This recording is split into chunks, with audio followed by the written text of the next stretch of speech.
Hello guys, how are you? Eu sou o Lucas, professor de inglês do Instituto Americano e esta é a revisão para as aulas que começaram na aula 13 e terminaram na aula 18, certo pessoal?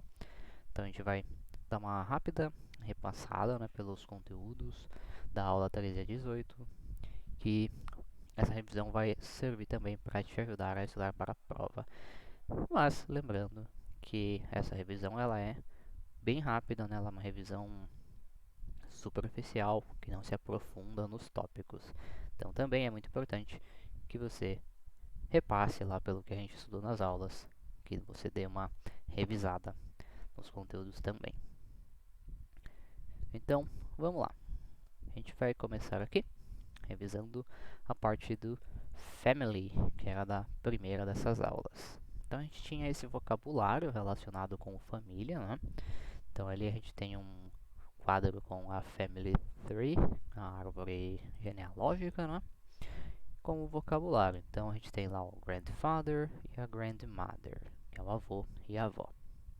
Father e mother, father é o pai, mother é a mãe. Uncle e aunt, uncle o tio, aunt a tia. Temos ali também cousin, que é o primo e a prima, Lembra que a palavra cousin ela serve tanto para primo como prima. Aí do lado a gente tem o brother e me, que seria eu, seria você, e sister. Então este é todo o vocabulário de família que a gente viu durante a aula 13. E o que a gente praticou na aula 13 foi falar sobre essas pessoas da nossa família, com algumas informações sobre eles. Então a gente tem ali, por exemplo, My mother's name is Vera, she's a nurse, she's 45 years old, her phone number is 99560234, her email address is vera.lopes@gmail.com. Então esse era um exercício que a gente tinha feito na aula 13 para falar sobre a pessoa, as pessoas da nossa família. Então o que você pode fazer para relembrar, para praticar isso, é mais uma vez este exercício aqui. Você pode escolher alguém da sua família que você ainda não tinha falado, que você não fez lá na aula 13. Aí escolhe essa outra pessoa e faz essa atividade aqui de falar sobre as informações da pessoa, o nome, a profissão, a idade, o número de telefone, o endereço de e-mail e etc. E aí você já vai estar praticando aqui essa parte da família. Seguindo, a gente tinha praticado na aula seguinte o present continuous, que é o que a gente utiliza para falar de ações que estão acontecendo no momento em que a gente está falando, que era aquele uso do ing. A gente tinha o verbo to be com o ing. Então a gente tem ali alguns exemplos na tela. I am learning Spanish. Eu estou aprendendo espanhol. You are watching Netflix. Você está assistindo Netflix. He is crying ou she is crying. Ele está chorando, ela está chorando. We are going to the mall. Nós estamos indo ao shopping. They are working. Eles estão trabalhando ou elas estão trabalhando.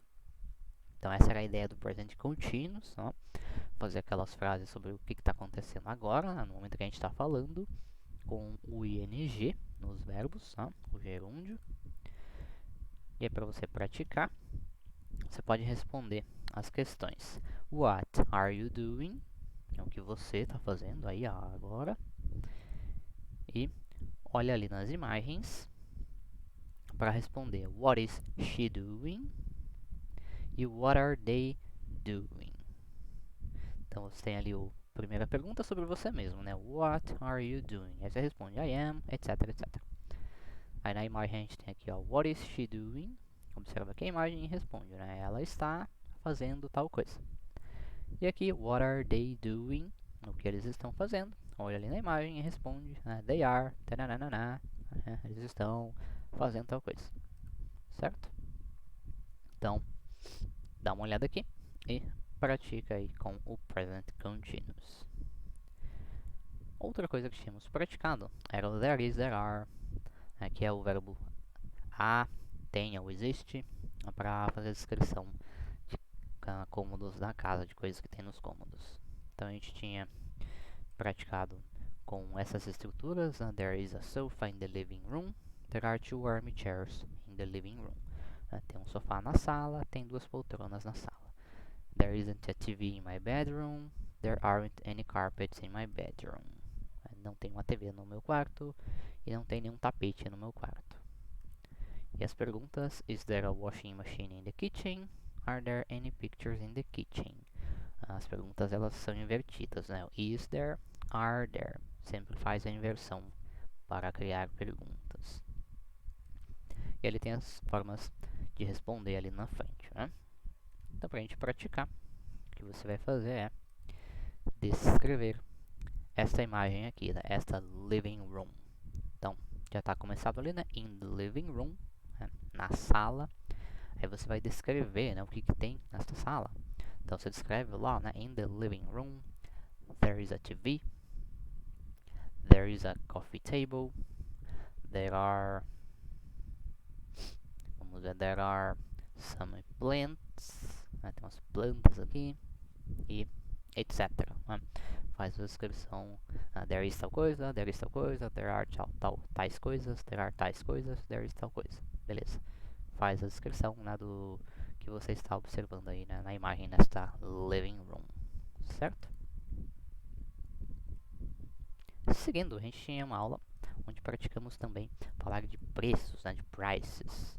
A gente tinha visto duas formas, né, de falar de preços em inglês, que era você pegar o tempo 2,50 e aí você falava $2.50, que é literalmente $2.50, ou você podia falar 2,50, $2.50. É a mesma coisa com os $7.25, $7.25, que podia ser só $7.25, né, 7,25, e o 10 cents, 99 cents, que é quando só tem os centavos, né? Então, usa aquela estrutura. E, para a gente praticar, lembrar um pouquinho disso, a gente vai praticar aqui com o Ask and Answer. Então, lembra que o how much significa quanto, né? Então, aí tem o how much is, para coisas no singular, né? Quanto é. E o how much are, para coisas no plural, né? Quanto são.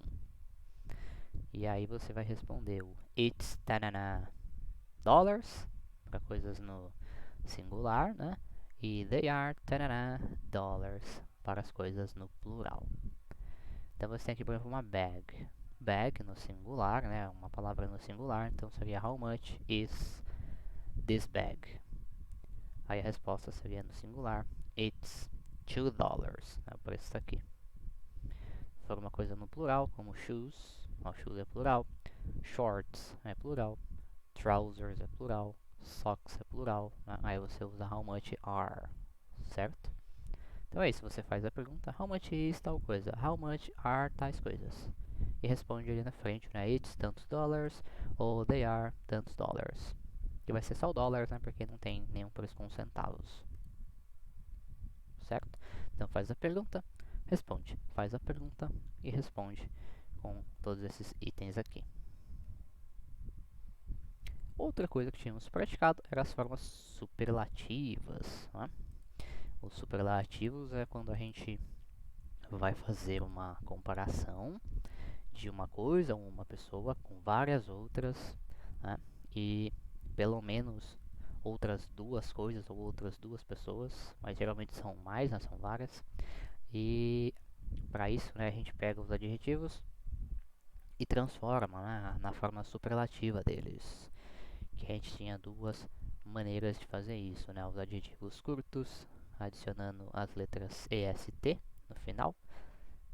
Então, tall que é alto, se eu for falar o mais alto, vai ficar the tallest. O the que é o ou a, né? O mais alto, a mais alta, the tallest. E os adjetivos, esses adjetivos curtos, né? Até 5 letras. E os que já tem mais, né? A partir de 6 letras, a gente usava o most antes da palavra. Então, polite é educado. você vai falar o mais educado, a mais educada, the most polite, certo? Então isso era o que a gente tinha visto, né, lá no superlative.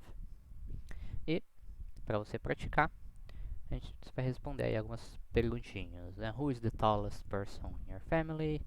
Who is the youngest person in your family? Who is the oldest person in your family?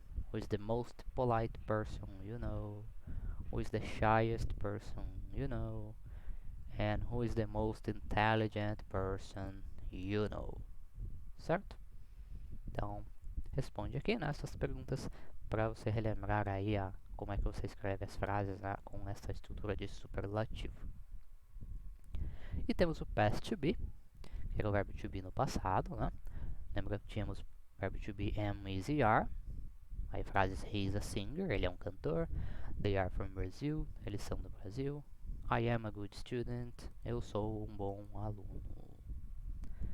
No passado, a gente tem was, you were. E aí temos he was a singer, ele era um cantor. They were from Brazil, eles eram do Brasil. E I was a good student, eu era um bom aluno.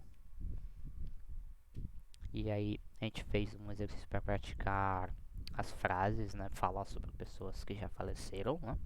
Então aqui mais um exemplo, né? His name was David Bowie. O nome dele era David Bowie. He was a singer, ele era cantor. He was from the UK, ele era do Reino Unido. And he was born in 1947. Ele nasceu, lembra, was born, ele nasceu lá. Ele nasceu em 1947. Então, para você praticar essa estrutura, você vai fazer a mesma coisa. Você vai escolher uma pessoa famosa qualquer, né, que já tenha falecido, qualquer pessoa que você quiser, e aí você vai formular essas frases sobre essa pessoa, né, falando qual era o nome, qual era a profissão, da onde que a pessoa era, de qual país que a pessoa era e quando que a pessoa nasceu, certo? Essas 4 frases sobre uma pessoa famosa que já faleceu, qualquer uma que você quiser. E a gente encerra, né? Esta era a última parte das nossas aulas, essa era a aula 18 com o Past to Be. Como eu disse, essa revisão, ela não aprofunda-se em nada, né? Ela só vê os principais pontos das aulas. Então é muito importante que você volte lá também nas suas anotações, no seu caderno, ou até mesmo nas aulas, reassista as aulas que você tem mais dificuldade, para você ir de maneira mais confiante para fazer a prova. Certo, pessoal? Então vamos encerrar por aqui, né? Vejo vocês aí em uma próxima aula.